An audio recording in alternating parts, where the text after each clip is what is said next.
Hello दोस्तों, स्वागत है मेरे इस यूट्यूब चैनल पर। दोस्तों, आज के इस वीडियो में हम यूपी पॉलिटेक्निक एंट्रेंस एग्जाम 2021 से रिलेटेड बहुत ही महत्वपूर्ण क्वेश्चन जो कि फिजिक्स और केमिस्ट्री के हमारे हैं, हम वो लेकर के आए हैं। तो दोस्तों, हमारा जो क्वेश्चनों का संग्रह चल रहा था 1000 क्वेश्चनों का, तो आज हम इसके मॉडल प्रैक्टिस सेट 4 के बारे में बात करने वाले हैं।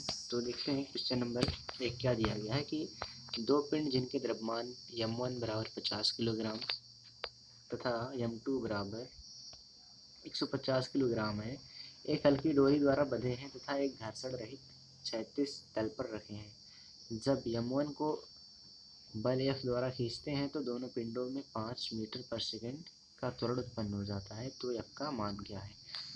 तो दोस्तों, हमारा क्वेश्चन जो दिया गया है वो हमारे फिजिक्स से रिलेटेड है और हमको बताना है कि बल F का मान क्या है। कि दो पिंड है, यहाँ पे देखिए चित्र में, यहाँ पे देखिए कि दो पिंड, एक m1 है जिसका द्रव्यमान, दूसरे का m2 है और द्रव्यमान हमारा एक का 50 दिया गया है, दूसरे का 150 यानी कि 150 दिया गया है।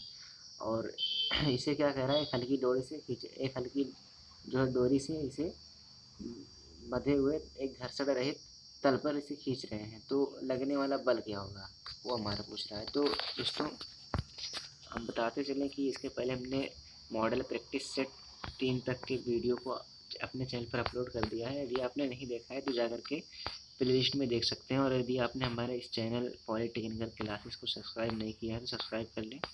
बाकी बढ़ते हैं इस क्वेश्चन के आंसर की तरफ। देखिए क्या है यहाँ पे, यदि बल की दिशा में उत्पन्न त्वरण ए हो, यदि हम ये मान लें कि जिस प्रकार से दिया गया था, एक वस्तु ए थी, एक वस्तु ए थी, उसको हम इस प्रकार से खींच रहे थे और एक घर्षण रहित तल था, मतलब इसमें घर्षण था।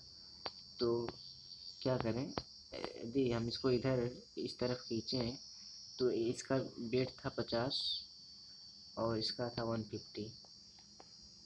1 मिनट, इसका देखिए, इस वाले का था 50 और इस वाले का था 150 द्रव्यमान। तो अब देखिए, यदि हम इसका त्वरण ए मान लें तो यहीं पे ये चीज़ लिखा है कि यदि बल की दिशा में उत्पन्न त्वरण ए हो तो नेट बल F बराबर क्या होता है, द्रव्यमान गुणे त्वरण होता है, यानी कि m इंटू ए होता है। बल F बराबर क्या होता है, द्रव्यमान गुणे त्वरण। तो वो चीज़ यहाँ पे वही लिखा गया है, द्रव्यमान गुणे त्वरण। अब देखिए, द्रव्यमान दोनों वस्तुओं का क्या होगा, m1 प्लस m2 हो जाएगा और त्वरण ए माना है तो ए हो गया। अब देखिए यह बराबर हमारा हो जाएगा m1 प्लस m2 इंटू ए, और ए का वैल्यू दिया नहीं गया है। देख ए का वैल्यू हमारा दिया गया, देखिए क्या है। देखिए यहाँ से अगर इन दोनों को जोड़ेंगे 150 प्लस 50 तो क्या हो जाएगा, 0 और 5 5 10 यानी कि 200 हो जाएगा। और 200 में अगर 50 से करा दें तो 1000 नहीं हो जाएगा, तो 1000 न्यूटन जो है बल लगेगा। तो हमारे इस क्वेश्चन का आंसर क्या हो जाएगा, 1000 न्यूटन हो जाएगा। देखिए यहाँ पे क्या हो जाएगा, 1000 न्यूटन। तो 1000 न्यूटन जहाँ भी आंसर दिया गया यहाँ पे दिया है। देखिए यहाँ 5 मीटर पर सेकंड स्क्वायर त्वरण हमारा दिया गया था 5 मीटर, तो इसीलिए क्या था, हमने क्या किया, F बराबर m1 प्लस m2 और इंटू ए। अब m1 m2 को जोड़ दिया और उसमें 5 से गुणा करा दिया तो हमारा क्या आ गया, 1000 आंसर आ गया। तो इस क्वेश्चन में F बराबर m में बहुत ही ईजी वाला फार्मूला लगाना था और सॉल्व करने वाला। और बढ़ते अपने अगले क्वेश्चन नंबर 2 की ओर। देखिए क्या है कि पृथ्वी पर एक सरल लोलक का आवर्तकाल 2 सेकंड है। यदि इस सरल लोलक को चंद्रमा पर ले जाए तो आवर्तकाल का मान क्या होगा। चंद्रमा पर गुरुत्वीय त्वरण पृथ्वी की अपेक्षा 1/6 गुना है। अब देखिए, चंद्रमा पर जो गुरुत्वीय त्वरण स्मॉल जी का मान है, पृथ्वी की गुरुत्वीय त्वरण स्मॉल जी का 1/6 गुना है। तो चंद्रमा पर जो है, मान ली चंद्रमा का है और पृथ्वी का है, पृथ्वी का अगर मान ली स्मॉल जी है तो चंद्रमा पर क्या है, 1/6 गुना है त्वरण। तो अब देखिए, एक सरल लोलक पर आवर्तकाल दिया गया है 2 सेकंड और चंद्रमा पर हमें ज्ञात करना है। तो बढ़ते हैं इस क्वेश्चन के आंसर की तरफ। देखिए क्या है, देखिए एक फार्मूला हमारा होता है कि Tm बटे टी, यानी कि चंद्रमा पर आवर्तकाल बटे पृथ्वी पर आवर्तकाल under root ji by GE6 जी मतलब ई का मतलब अर्थ हो जाएगा, जी का मतलब गुरुत्वीय त्वरण, यानी पृथ्वी का गुरुत्वीय त्वरण बटे GE/6 मतलब चंद्रमा का गुरुत्वीय त्वरण। अब देखिए यहाँ पे यदि हम क्या कर दें, आवर्तकाल से जब पे निकालना है, यानी कि टी एन की वैल्यू निकालना है, तो टी ई का वैल्यू दिया गया था 2 दिया गया था, तो हम यहाँ से क्या करेंगे √6। अब यहाँ पे देखिए जी ई और जी कट जाएगा तो √6 बचेगा ना, यहाँ पे जी कट जाएगा तो √6 बचेगा। और टी ई का वैल्यू दो दिया गया है, 2 का मान रखेंगे और √6 का वैल्यू रखेंगे तो हल करेंगे 4.9 सेकंड आ जाएगा। तो दोस्तों इसी टाइप के क्वेश्चन आपके एंट्रेंस एग्जाम में पूछे जाते हैं और बहुत हार्ड लेवल के नहीं आते हैं, बस ऐसी लेवल होता है क्वेश्चन का। और आशा करते हैं आपको क्वेश्चन के आंसर समझ में आ रहे हैं और क्वेश्चन भी आपको अच्छे लग रहे होंगे। तो यदि आप वीडियो अच्छी लगी तो वीडियो को लाइक कर दीजिए। बाकी बढ़ते हैं अगले क्वेश्चन की ओर। क्या है कि एक कंपित वस्तु, यहाँ पे देखिए क्वेश्चन नंबर 3 क्या है कि एक कंपित वस्तु 1 सेकंड में 240 कंपन करती है। वायु में ध्वनि की चाल 320 मीटर पर सेकंड है। कंपित वस्तु के द्वारा किए गए 15 कंपनों में वायु में ध्वनि कितनी दूर जाएगी। तो 15 कंपनों में वायु में ध्वनि कितनी दूर जाएगी, दूरी ज्ञात करना है। तो बढ़ते हैं इस क्वेश्चन के आंसर की ओर। तो आशा करते हैं दोस्तों क्वेश्चन समझ में आ रहे हैं। बाकी देखिए क्वेश्चन नंबर 3 का आंसर क्या है कि 240 कंपनों में लिया गया समय। अब देखिए 240 कंपन जो वस्तु कर रही है 1 सेकंड में कर रही है, तो वही चीज़ लिखा गया है। इसलिए हम क्या करेंगे, एक कंपन में लिया गया समय तो 1/240, तो यही हमारा आवर्तकाल आ जाएगा। तो अब देखिए यहाँ पे क्या हो जाएगा, 15 कंपनों में लिया गया समय तो 15 गुणे टी कर देंगे ना, 15 गुणे आवर्तकाल, तो क्या हो जाएगा यहाँ पे जब एक का वैल्यू निकल गया। जैसे देखिए यहाँ पे क्या है 1 मिनट, यहाँ पे देखिए एक कंपन के लिए जो हमने निकाल लिया 240 कंपनियों में लिया गया समय कितना था, अब एक कंपनी में लिया गया समय 1/240, तो 15 कंपनियों में गुणा करा देंगे ना तो 1/16 सेकंड आएगा। अब देखिए जब कंपनियों की संख्या 16 सेकंड आ गई, 15 कंपनियों की संख्या में लिया गया 15 कंपन में लिया गया जो समय है 1/16 सेकंड आ गया। आप क्या करेंगे, ध्वनि द्वारा इस समय में तय की गई दूरी बराबर ध्वनि की चाल गुणे समय। ध्वनि की चाल 320 दी ही गई है और समय हमने निकाल लिया 1/16, तो हमारा क्या आ गया 20 मीटर आ गया हल करने के बाद। तो दोस्तों आशा करते हैं इस क्वेश्चन का जो आंसर था वो आपको बहुत ही बेहतरीन तरीके से समझ में आया होगा। और इसका जो राइट आंसर हो जाएगा क्वेश्चन नंबर 3 का क्या हो जाएगा, 20 मीटर हो जाएगा। तो 20 मीटर इसका राइट आंसर हो गया। बाकी बढ़ते हैं अपने अगले क्वेश्चन की ओर। एक रिएक्टर में यूरेनियम 235 नाभिक के विखंडन से 3.2 गुणे इसकी घात -11 जूल ऊर्जा उत्पन्न होती है। जो ऊर्जा उत्पन्न हो रही है कितना, 3.2 गुणे इसकी घात -11 जूल। अब प्रतिदिन 5 मेगावाट की दर से ऊर्जा उत्पन्न करने वाले विखंडनों की संख्या होगी।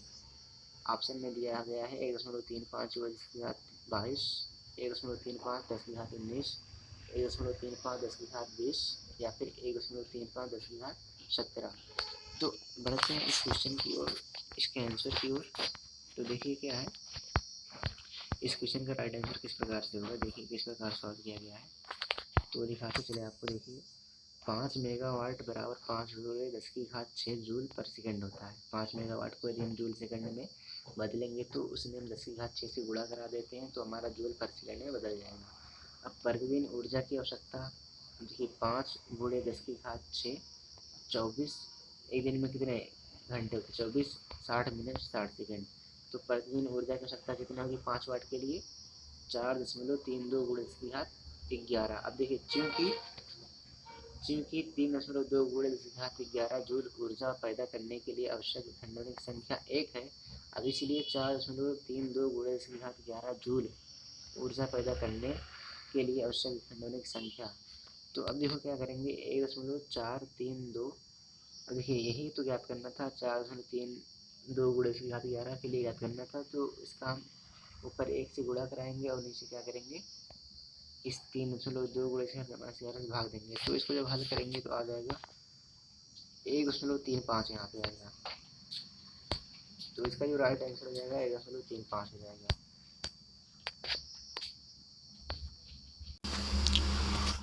दोस्तों बढ़ते हैं अपने अगले क्वेश्चन नंबर 5 की ओर। देखिए क्या है क्वेश्चन नंबर 5 की किसी संयंत्र का, यहाँ पे देखिए कि क्वेश्चन नंबर 5 क्या दिया गया है, 1 मिनट।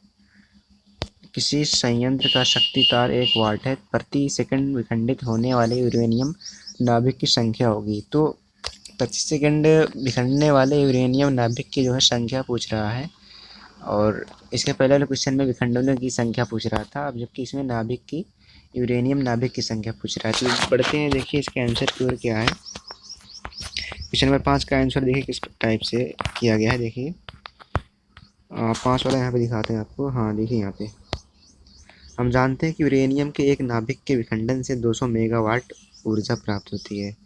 अतः प्रति सेकंड विखंडित नाभिक की संख्या 1 जूल बटे 200 मेगावाट, क्योंकि एक नाभिक के विखंडन से कितनी ऊर्जा में मिलती है 200 मेगावाट, इसीलिए 1 जूल को जो है 200 मेगावाट से यहाँ पे भाग दिया गया है। और यहाँ पे क्या किया गया है, देखिए मेगावाट को लिखा गया वैल्यू, तो 1.6 गुणे के साथ मैंने 0 से लिखा गया, और यहाँ पे 10⁶ जो कि क्वेश्चन में दिया गया था वो सब लिख करके जब सॉल्व किया गया तो आया क्या यहाँ पे 3.125 गुणे 10⁻10 आया। तो यही जो हमारा क्या हो जाएगा, विखंडन होने पर नाभिकों की जो संख्या होगी 3.125 गुणे 10⁻10 होगी। तो क्वेश्चन नंबर 5 का जो आंसर हो जाएगा, देखते हैं ऑप्शन में चल के देखते हैं कहाँ पे दिया गया है। तो देखिए हमारा दिया गया ऑप्शन ए वाला क्या हो जाएगा, सही। बाकी देखिए क्वेश्चन नंबर 8 क्या है कि 100 फेरों वाली कुंडली में से गुजरने वाला फ्लक्स 0.1 सेकेंड में से 0.1 वेबर हो जाता है, तो प्रेरित विद्युत वाहक बल का मान क्या होगा। तो 200 वाट होगा, 100 वाट होगा, 150 वाट होगा, या फिर 300 वोल्ट होगा। तो देखते हैं इसका राइट आंसर क्या हो जाएगा। तो क्वेश्चन नंबर 8 देखिए क्या है कि इलेक्ट्रॉनों की संख्या यदि पूछा है तो सूत्र होता है कि E बराबर n इंटू डेल्टा एस अपान डेल्टा टी, जहाँ n है फेरों की संख्या 100 हो गया, और 0.1 हमने क्या रख दिया यहाँ पे समय रखा, और वो है हमारा मतलब बदल कर हो जाता है, जो चुंबकीय क्षेत्र बदल कर इतना हो जाता है वो डेल्टा एस से प्रदर्शित किया गया है। तो वहाँ पे क्या हो गया 100 वोल्ट है, 0.1 आपस में कट गया तो क्या आ गया 100 वोल्ट आ गया। तो जो हमारा इलेक्ट्रॉन का जो मान आया कितना आया है यहाँ पे क्वेश्चन नंबर 8 में 100 विद्युत वाहक बल जो हमारा आया है कितना आया है 100 वोल्ट आया है। तो सॉरी वो इलेक्ट्रॉन नहीं विद्युत वाहक बल था। तो बाकी बढ़ते हैं अपने के लिए क्वेश्चन नंबर 9 की ओर। देखिए क्या है कि 2 चालक श्रेणी क्रम में जोड़े जाते हैं तो इनका तुल्य प्रतिरोध 25 ओम होता है, परंतु इन्हें समांतर क्रम में जोड़ने पर तुल्य प्रतिरोध 4 ओम होता है। चालक के प्रतिरोध होंगे 17 ओम, 8 ओम, 9 ओम, 16 ओम, 15 ओम, 10 ओम, या फिर 20 ओम, 5 ओम। तो देखिए इस क्वेश्चन के बहुत ही अच्छे क्वेश्चन है, इस टाइप के क्वेश्चन आपसे पूछे जाते हैं। बाकी देखिए इसका जो राइट आंसर हो जाएगा किस प्रकार से होगा। तो देखिए जब श्रेणी क्रम में जोड़ते हैं तुल्य प्रतिरोध 25 ओम होता है, तो हमने R1 और R2 को मान लिया और इनको जोड़ा तो 25 ओम के बराबर किया, समीकरण 1 मान लिया यहाँ से। अब देखिए जब इनको समांतर क्रम में जोड़ते हैं तो क्या हो जाता है 4 ओम हो जाता है तुल्य प्रतिरोध। तो जब इनको जोड़ा R1 बटे R2 करके तो हमारा क्या हो गया R1 R2 एलसीएम लिया तो इस प्रकार से हमारा 4 ओम आया। अब देखिए समीकरण 1 से R1 R2 का मान 2 में रखेंगे तो क्या हो जाएगा R1 R2 25 गुणे 4 यानी कि R1 R2 का मान 100 आएगा। अब देखिए सूत्र हमारा एक होता है कि R1 minus R2 under root R1 into R2 का स्क्वायर बराबर 4R1 R2 जो हमारा फार्मूला होता है। तो हम यहाँ पे अगर R1 R2 का वैल्यू 25 रखेंगे और यहाँ से माइनस, यहाँ पे माइनस चिन्ह है, सॉरी यहाँ पे माइनस है, तो माइनस R1 R2 का वैल्यू रख करके जब सॉल्व करेंगे तो आएगा अंडर रूट 225, और जब इसका वर्गमूल निकालेंगे तो 15 आ जाएगा। जब देखिए R1 और माइनस R2 का वैल्यू आ गया तो इस समीकरण यहाँ पे देखिए यहाँ समीकरण 1 और इसको इससे R1 माइनस R2 से जब हल करेंगे यहाँ पे देखिए समीकरण 1 और 3 से हल करेंगे तो R1 का वैल्यू 20 आएगा और R2 का वैल्यू 5 आ जाएगा। तो इस प्रकार से क्या हो जाएगा, इसका राइट आंसर 20 और 5 ओम हो जाएगा। तो क्वेश्चन नंबर 9 का जो राइट आंसर क्या हो जाएगा 20 और 5 ओम हो जाएगा। और बाकी बढ़ते हैं अपने अगले क्वेश्चन नंबर 10 की ओर। देखिए क्या है कि किसी ठोस धातु में 16 गुणे 10⁻21 परमाणु है। यदि ठोस के 0.5% परमाणुओं में से एक इलेक्ट्रॉन निकल जाए तो ठोस पर आएगा। देखिए किसी ठोस धातु में 16 गुणे 10⁻21 परमाणु हैं। परमाणु संख्या कितनी दी गई है 16 गुणे 10⁻21 दी गई है, और 0.5% परमाणुओं में से एक इलेक्ट्रॉन निकल जाए तो ठोस पर आएगा। कितना आएगा गुलाम 16.8 गुलाम धनावेश आएगा, या फिर 18.8 गुलाम का ऋण आवेश आएगा, या फिर 6.4 गुलाम का ऋण आवेश आएगा। तो इस क्वेश्चन के आंसर को चलिए देखते हैं क्या है। देखिए निकलने वाले इलेक्ट्रॉनों की संख्या क्या हो जाएगा 16 गुणे 10 की घात 21 गुणे 0.5/100। तो जब इसको 100 से हम भाग देंगे, निकलने वाले इलेक्ट्रॉनों की संख्या क्या आ जाएगी, 8 गुणे 10 की घात 19 आ जाएगी। अब देखिए, अतः ठोस से निकला ऋण आवेश बराबर ठोस द्वारा प्राप्त धन आवेश। तो क्यों बराबर होता है NE, तो NE का वैल्यू हमने निकाल ही रखा है यहाँ पे 8 1 यहाँ पे देखिए इलेक्ट्रॉनों की संख्या यानी 8 गुणे 10 की घात 19 निकाल रखा है। तो इलेक्ट्रॉन का मान रखेंगे 1.6 गुणे 10 की घात -19 और जब इनको हल करेंगे तो आएगा 12.8 कूलम आ जाएगा। तो यहाँ पे 12.8 कूलम जो आएगा इसका राइट आंसर हो जाएगा। और क्वेश्चन नंबर 10 का जो राइट आंसर क्या हो जाएगा, 12.8 कूलम का क्या आएगा, धन आवेश आएगा जब हमारा 0.5% परमाणु में से एक इलेक्ट्रॉन निकल जाएगा। तो क्वेश्चन नंबर 11 की ओर देखिए क्या है। क्वेश्चन नंबर 11 कि एक 250 वाट का हीटर पानी को 100 डिग्री सेल्सियस तक गर्म करने के लिए 6 घंटे के लिए प्रयोग किया जाता है। पानी का प्रारंभिक ताप 0 डिग्री सेल्सियस है, तो पानी का द्रव्यमान होना चाहिए। तो देखो इस टाइप का क्वेश्चन किस प्रकार से सॉल्व किया जाएगा। क्वेश्चन नंबर 11 जो हमारा किस प्रकार से देखिए सॉल्व है। देखिए यहाँ पे क्या दिया गया है, H बराबर PT। H जो है ऊष्मा है, P क्या है, दाब है, T समय है। तो हमारा दिया गया है 250 और समय क्या है 6 मिनट दिया गया है। तो मिनट को अगर सेकंड में बदलेंगे तो 6 गुणे 60 गुणे 60। तो अब देखिए यहाँ पे क्या करेंगे, जब इनको आपस में गुणा कराएंगे तो 5.4 गुणे 10 की घात 6 जूल आ जाएगा। और अब क्या होगा, जब इनको 4.2 गुणे 10 की घात 3 से भाग दे देंगे तो आ जाएगा 1.286 गुणे 10 की घात 3 किलो कैलोरी जो हमारी ऊष्मा आएगी। अब देखिए परंतु H बराबर होता है MS डेल्टा T। अब देखिए M का मान 1.286 क्वेश्चन में दिया गया था और इसका मान क्या दिया गया है 10.3। मतलब यहाँ से क्या हुआ कि हम इनको M निकालना है तो यहाँ से S का वैल्यू हमने रखा ये चीज़ और S का वैल्यू रखा, T का वैल्यू रखा है। तो S 1 था और T क्या था 100 था। तो हमने यहाँ पे रखा, जब सॉल्व किया तो 12.86 किलोग्राम आ गया। तो इसका जो राइट आंसर हो जाएगा 12.86 किलोग्राम। इसका क्या हो जाएगा, सही उत्तर हो जाएगा। तो क्वेश्चन नंबर 12 का जो है 11 का जो है 12.86 किलोग्राम पानी का द्रव्यमान हो जाएगा। यहाँ से सी ऑप्शन सही हो जाएगा। बाकी बढ़ते हैं अपने अगले क्वेश्चन नंबर 12 की ओर। क्या दिया गया कि यदि किसी तरंग का तरंगदैर्घ्य 10 की घात -4 माइक्रोमीटर तथा आवृत्ति 3 गुणे 10 की घात 18 हर्ट्ज है तो उस तरंग की चाल होगी। तो ऑप्शन ए में दिया गया है 3 गुणे 10 की घात 8 मीटर पर सेकेंड और ऑप्शन बी दिया गया है इसमें 5 गुणे 10 की घात 8 मीटर पर सेकेंड और ऑप्शन सी दिया गया है 4.5 गुणे 10 की घात 8 मीटर पर सेकेंड और डी दिया गया है 6 गुणे 10 की घात 8 मीटर पर सेकेंड। तो देखिए तरंग की चाल ज्ञात करना है तो इसके लिए एक फार्मूला होता है।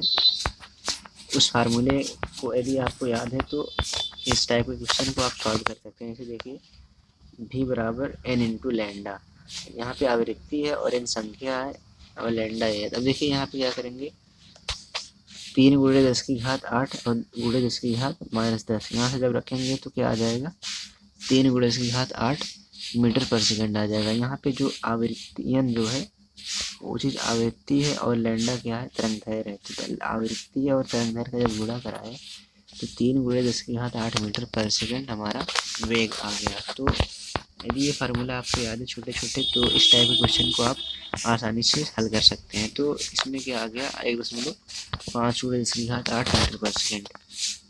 तो हाँ 1 मिनट, क्वेश्चन नंबर 12 था हमारा। तो 3 गुणे 10 की घात 8 मीटर पर सेकंड आया है। क्वेश्चन नंबर 12 का जो राइट आंसर आया है क्या 3 गुणे 10 की घात 8 मीटर पर सेकंड, यानी कि ऑप्शन ए इसका सही हो जाएगा। तरंग की चाल ऑप्शन ए 3 गुणे 10 की घात 8 मीटर पर सेकंड आएगी। अब देखिए क्वेश्चन नंबर 13 की ओर, देखिए एक अच्छा क्वेश्चन है, न्यूमेरिकल भरा क्वेश्चन है। देखिए क्या है कि दो स्वारित्र ए और बी वायु में कंपन कर रहे हैं। ए की आवृत्ति 116 हर्ट्ज है एवं उसके द्वारा उत्पन्न तरंगों की तरंगदैर्घ्य 200 सेंटीमीटर है। बी की आवृत्ति 83 हर्ट्ज है। बी द्वारा उत्पादित तरंगों की तरंगदैर्घ्य क्या होगी। ए की तरंगदैर्घ्य और क्या आवृत्ति और तरंगदैर्घ्य दी गई जबकि बी की ज्ञात करनी है हमें। तो देखिए इस टाइप के क्वेश्चन को देखिए किस प्रकार से सॉल्व करेंगे। देखिए यहाँ पे कि स्वारित्र ए के द्वारा उत्पन्न तरंगों का वेग v बराबर n1 लैंडा 1। अब m1 का वैल्यू हम रखेंगे 116 गुणे 200 तो v का मान क्या आएगा 23,200 आएगा और सेंटीमीटर पर सेकंड। अब देखिए बी के लिए क्या करेंगे, उत्पन्न तरंग का वेग भी उतना ही होगा। अब देखिए जो बी तरंग है उसके लिए भी तो वेग इतना ही होगा, तो अब क्या करेंगे, बी द्वारा उत्पादित तरंगों की तरंगदैर्घ्य लैम्डा टू, अब वेग जब इतना होगा तो हम यहाँ पे रखेंगे v2/n2, तो 2.79। अब देखिए यहाँ पे v2 का वैल्यू ये रखेंगे 23,200 और n2 जो हमारी आवृत्ति दी गई थी v2 सॉलिड v के लिए वो मान रख करके 2795 आंसर हम ला देंगे। तो 279.5 सेंटीमीटर, 279.5 सेंटीमीटर क्या आ जाएगा इसका राइट आंसर हो जाएगा। तो ऑप्शन बी में दिया गया है, तो इसीलिए ऑप्शन बी इसका सही उत्तर हो जाएगा। और बाकी बढ़ते हैं अपने लिए क्वेश्चन नंबर 14 की ओर। क्या दिया गया है कि 14 वाला कि कोई बच्चा किसी शक्तिशाली पटाखे के फटने के 4 सेकंड बाद किसी खड़ी चट्टान के कारण प्रतिध्वनि सुनता है, बच्चे से चट्टान की दूरी होगी। अब देखिए कोई हमारा मतलब कोई बच्चा है, वो शक्तिशाली जब पटाखा फटता है तो 4 सेकंड बाद क्या करता है, आवाज़ को खड़ी चट्टान के कारण 4 सेकंड बाद वो सुनता है। तो बच्चा जो है चट्टान से कितनी दूर पर खड़ा है वो हमें याद करना है, 688 मीटर की दूरी पर, या फिर 788, या फिर 988, या फिर 588। तो देखिए इस क्वेश्चन का राइट आंसर जो हो जाएगा, आपको दिखाते चले क्या है कि ध्वनि द्वारा चली गई दूरी क्या होगी, 344 गुणे 4। अब 1376 मीटर आएगा, तब 344 गुणे 4 का जब आपस में गुणा कराएंगे, क्योंकि दूरी बराबर क्या होता है, चाल बराबर दूरी बट्टे समय, तो दूरी बराबर क्या हो जाएगा, चाल गुणे समय हो जाएगा। तो हम गुणा कराएंगे तो ये हो जाएगा। अब देखिए पुनः ध्वनि द्वारा चली गई दूरी 2 गुणे बालक से चट्टान की दूरी, तो ध्वनि द्वारा चली गई दूरी 1376 है और 2 सेकंड बाद सुना है, और 2 गुणे बालक से चट्टान की दूरी। अब देखो बालक से चट्टान की दूरी हम भाग दे करके याद करेंगे तो 688 आ जाएगा। तो इसमें कुछ था नहीं, थोड़ा बहुत इसमें समझना था चीज़ें और क्वेश्चन के आंसर को आप पा देते। तो इसमें जो आ गया है आंसर क्वेश्चन नंबर 15 था, तो देखिए 588 इसका राइट आंसर आया है। अब देखिए क्वेश्चन नंबर 15 की ओर बढ़ते हैं। क्या कि पारे का कांच के सापेक्ष आभासी प्रसार गुणांक 0.0015 पर डिग्री सेल्सियस है। इसका वास्तविक भार गुणांक 0.0018 पर डिग्री सेल्सियस है। कांच का रेखीय प्रसार गुणांक ज्ञात करना है। तो कांच के सापेक्ष आभासी प्रसार गुणांक और वास्तविक प्रसार गुणांक दिया गया है। तो रेखीय प्रसार गुणांक ज्ञात करना है, इसके लिए एक फार्मूला होता है, उसी फार्मूले पर रख करके क्या करेंगे, वैल्यू को ज्ञात कर लेंगे। देखिए क्या होता है फार्मूला, हमारा कांच का आयतन प्रसार गुणांक लैम्डा जी, ये मतलब जी मतलब गिलास, तो हमने ये मान लिया। अब देखिए लैम्डा आर बराबर लैम्डा ए प्लस लैम्डा जी। अब देखिए लैम्डा जी ज्ञात करना है, तो यहाँ से यहाँ घटाएंगे तो आएगा 0.0003 पर डिग्री सेल्सियस। और यहाँ पे चीज़ क्या होता है, फार्मूला होता है, तो इस फार्मूले से यदि हम लगाएंगे तो लैम्डा जी का वैल्यू ज्ञात करेंगे। और देखिए कांच का प्रसार गुणांक ज्ञात करना है, तो कांच का रेखीय प्रसार गुणांक, तो ए बराबर होता है लैम्डा जी बाई 3। अब देखिए इसमें 3 से भाग देंगे तो इस वाले में, तो 1 गुणे इसके घात -5 पर डिग्री सेल्सियस हमारा उत्तर हो जाएगा। तो क्या आ जाएगा आंसर, 1 गुणे इसके घात -5 डिग्री सेल्सियस। तो क्वेश्चन नंबर हमारा जो था 15 वाला, उसका जो राइट आंसर हो जाएगा क्या हो जाएगा, 1.5 गुणे इसके घात, तो ऑप्शन सी में देखिए दिया गया है 1.5 गुणे इसके घात -5 पर डिग्री सेल्सियस। तो क्वेश्चन नंबर 16 की ओर बढ़ते हैं कि 16 मीटर ऊंचाई से जल गिर रहा है, पृथ्वी पर गिरने पर इसकी प्रति किलोग्राम ताप में कितनी वृद्धि होगी। जी का वैल्यू दिया गया 10 मीटर पर सेकंड स्क्वायर, जल की विशिष्ट ऊष्मा 4200 जूल पर किलोग्राम डिग्री सेल्सियस दिया गया है। तो देखिए इस टाइप के क्वेश्चन को हमने इसके पहले के प्रैक्टिस सेट में करा चुके हैं, और यदि नहीं देखा है आप जा कर के प्लेलिस्ट में देख सकते हैं। बाकी इस टाइप क्वेश्चन देखिए कि व्यय की गई आंतरिक ऊर्जा बराबर h ऊंचाई पर स्थित ऊर्जा। देखिए जो आंतरिक ऊर्जा व्यय होगी वो mgh के बराबर होगी। अब m का वैल्यू यहाँ पे, g का वैल्यू 10 दिया गया था क्वेश्चन में, h का वैल्यू दिया गया है। तो 100 m जूल आ जाएगा। अब देखिए ऊष्मीय ऊर्जा होता है ms इंटू डेल्टा टी। तो m इंटू एस का वैल्यू क्या है 4200 है और डेल्टा टी का वैल्यू नहीं दिया गया। तो देखिए यहाँ से जब हमने एस का वैल्यू रखा तो देखिए 4200 m into delta T joule आया ऊष्मीय ऊर्जा। अब देखिए क्या हो जाएगा आगे। समीकरण 1 हमने इसको माना है, इस वाले को, और इसको समीकरण 2 मान लिया। अब देखो इस समीकरण 1 और 2 से m का वैल्यू हम ज्ञात कर लेंगे। देखिए तो यहाँ से अगर हम डेल्टा टी ज्ञात कर लेंगे दोनों को भाग दे करके, तो m से m कट गया, डेल्टा टी बराबर क्या आ गया 0.238 डिग्री सेल्सियस। तो हमको ताप ज्ञात करना था, तो 0.238 डिग्री सेल्सियस हमारा क्या आ गया, इस क्वेश्चन का राइट आंसर आ गया। तो देखते हैं कि क्वेश्चन में राइट आंसर कहाँ पे दिया गया है। 0.238 ऑप्शन ए में दिया गया है, तो ये ऑप्शन ए सही हो जाएगा। और 0.23 यहाँ पे ऑप्शन डी दिया गया, सॉरी यहाँ पे 0 दिया गया है, तो यहाँ पे ये वाला ऑप्शन डी वाला सही है इसका। जो ताप में भी कितनी वृद्धि हो जाएगी 0.238 डिग्री सेल्सियस की। अब देखिए क्वेश्चन नंबर 17 क्या दिया गया कि 100 डिग्री सेल्सियस ताप वाली 40 ग्राम भाप संघनित होकर 75 डिग्री सेल्सियस पर जल से परिणित हो जाती है। भाप की गुप्त ऊष्मा 540 कैलोरी पर ग्राम है। इस प्रक्रिया में भाप द्वारा दी गई ऊष्मा होगी। अब देखो ये वाला क्वेश्चन किस प्रकार सॉल्व होगा। तो इसमें जो ऑप्शन दिया गया 22,600 कैलोरी ऊष्मा होगी, या फिर 42,600 कैलोरी, 28,600 कैलोरी, या फिर 2260 कैलोरी। तो देखिए इस क्वेश्चन के आंसर को चलिए हम देखते हैं। क्वेश्चन नंबर 17 के आंसर को क्या दिया गया है कि 40 ग्राम भाप के संघनित होकर 100 डिग्री सेल्सियस ताप का जल बनाने पर भाप द्वारा दी गई ऊष्मा बराबर m इंटू एल हो जाएगी। अब देखो m का वैल्यू दिया गया है, l का वैल्यू दिया गया है। 40 गुणे 540 करेंगे तो 21,600 कैलोरी आएगा, और पुनः 100 डिग्री सेल्सियस के 40 ग्राम जल का ताप 75 डिग्री तक गिरने पर दी गई ऊष्मा mst से निकालेंगे। तो देखिए 40 दिया गया था तो हमने 40 रखा, और s का वैल्यू 1 है, और परिवर्तन क्या दिया गया था 100 से 75 हो जाता है, तो 100 में से 75 घटा देंगे तो 1000 कैलोरी आ जाएगा। और कुल दी गई ऊष्मा क्या हो जाएगी 1000 को, और इसको आपस में जब जोड़ देंगे तो क्या हो जाएगा 22,600 हो जाएगा। यानी कि 22,600 कैलोरी क्या हो जाएगी पूरी ऊष्मा हो जाएगी। तो क्वेश्चन नंबर 18 का जो राइट आंसर हो जाएगा क्वेश्चन नंबर 19 का 22,600 कैलोरी हो जाएगा। तो ऑप्शन ए जो है इसका राइट आंसर हो जाएगा।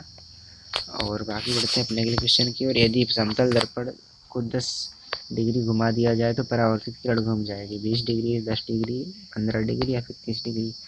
अब समतल दर्पण है, यदि हम उसे 10 डिग्री घुमा दें तो परावर्तित किरण क्या हो जाएगी। देखिए इसके लिए एक फार्मूला होता है। फार्मूला क्या होता है यहाँ पे देखिए, यदि दर्पण को थीटा कोण से घुमा दिया जाए तो परावर्तित किरण तो थीटा घूम जाती है। तो 10 डिग्री यदि घुमा देंगे तो क्या हो जाएगा आंसर 10 दूना 20 डिग्री। तो इसीलिए उसका जो राइट आंसर क्या हो जाएगा